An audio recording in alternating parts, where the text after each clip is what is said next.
పోలవరం మండలం కేసనకుర్రు, పేర్రాజు చెరువు, తిల్లకుప్ప, మురముల్ల, గుత్తైనదేవి, కొమరగిరి గ్రామాల్లో నాగుల చవితి సందర్భంగా భక్తులు పుట్టల వద్దకు వెళ్లి ప్రత్యేక పూజలు నిర్వహించారు.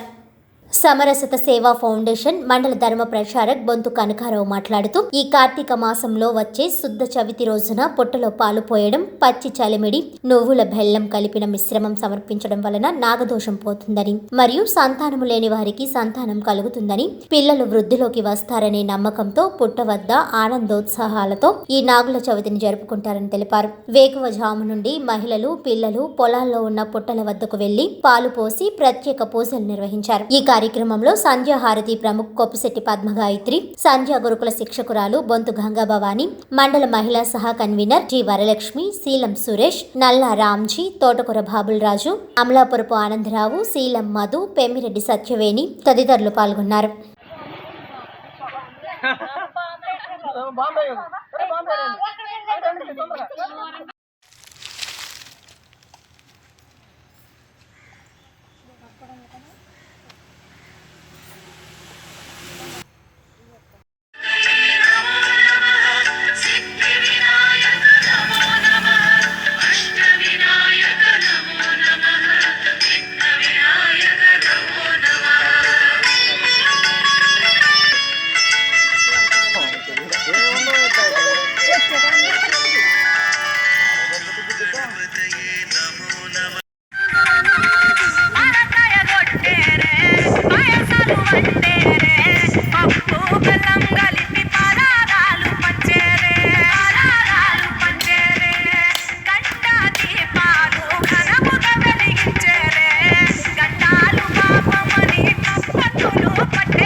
Falling.